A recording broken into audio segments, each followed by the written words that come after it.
Good morning student.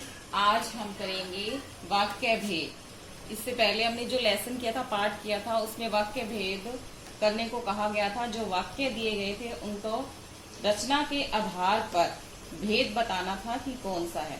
तो जब हम इसको पहले पढ़ेंगे तभी हमें पता चलेगा कि कौन सा वाक्य है। तो आज हम करेंगे वाक्य भेद रचना के आधार पर। तो रचना के आधार पर वाक्य 3 प्रकार के होते हैं: सरल वाक्य, मिश्र वाक्य, संयुक्त वाक्य। रचना के आधार पर वाक्य 3 प्रकार के होते हैं: सरल वाक्य, मिश्र वाक्य और संयुक्त वाक्य। तो सरल वाक्य क्या है? सरल वाक्य है जिन वाक्य में एक ही क्रिया होती है, जिन वाक्यों में एक ही क्रिया होती है और एक ही कर्ता होता है। जिन वाक्यों में एक ही क्रिया होती है और एक कर्ता होता है, वे साधारण वाक्य कहलाते हैं। सरल वाक्य कौन से होते हैं? सरल वाक्य को साधारण वाक्य भी कहते हैं। तो जिन वाक्यों में एक ही क्रिया हो, क्रिया मतलब काम, जो काम हो रहा है वो एक ही हो और एक कर्ता होता है, कर्ता जो काम को कर रहा है उसे कर्ता कहा जाता है, वे साधारण वाक्य कहलाते हैं। उदाहरण के तौर पर देखिए, बच्चे लिख रहे हैं। तो इसमें क्या काम हो रहा है? लिखने का। तो क्रिया क्या है? एक ही है, लिखने की। क्रिया एक है, लिखना, और कर्ता एक है, बच्चे। ओके। फिर लड़के खेल रहे हैं। इसमें खेलना क्या है? क्रिया है, एक ही क्रिया हो रही है और कर्ता भी एक है, लड़के। लड़के खेल रहे हैं। इस तरह से ये सरल वाक्य की डेफिनेशन है। जिन वाक्यों में एक ही क्रिया होती है और एक ही कर्ता होता है, वे साधारण वाक्य कहलाते हैं। अब नेक्स्ट, मिश्र वाक्य। जहां एक ही मुख्य वाक्य हो और अन्य वाक्य उस पर आश्रित हो, वह मिश्र वाक्य कहलाते हैं। आश्रित मतलब उस पर निर्भर हो। एक मुख्य वाक्य होना चाहिए और जो और वाक्य है, अन्य वाक्य है, वो उस पर निर्भर करता हो, वह मिश्र वाक्य कहलाते हैं। जैसे उदाहरण, यदि मैं परिश्रम करता तो सफल हो जाता। तो इसमें मुख्य वाक्य है क्या कि सफल होना, तो सफल हो जाता।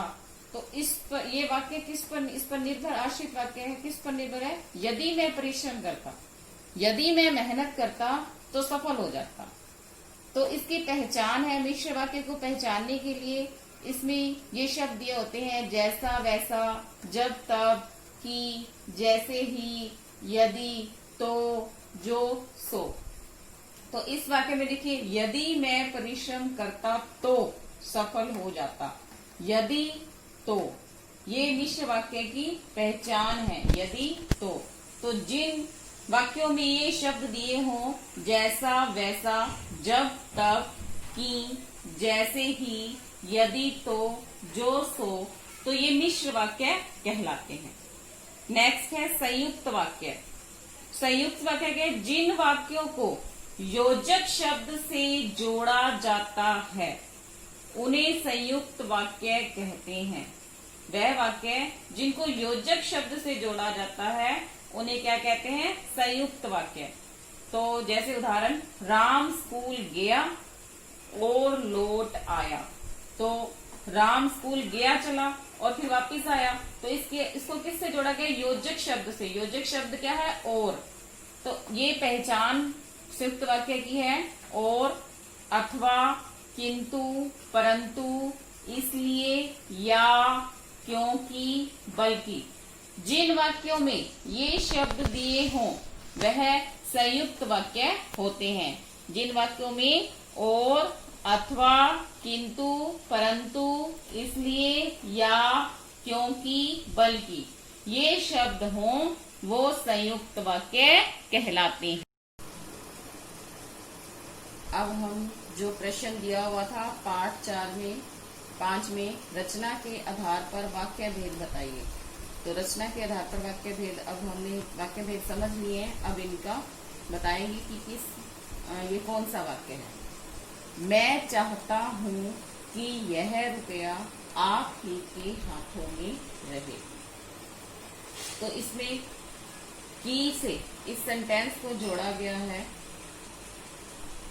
तो इसका पहचान का चिन्ह है की किस में आता है, मिश्र वाक्य में। तो मिश्र वाक्य की पहचान है की से, तो ये की से पता चलता है कि ये मिश्र वाक्य है। नेक्स्ट है आपको खाने के पैसे लेने पड़ेंगे।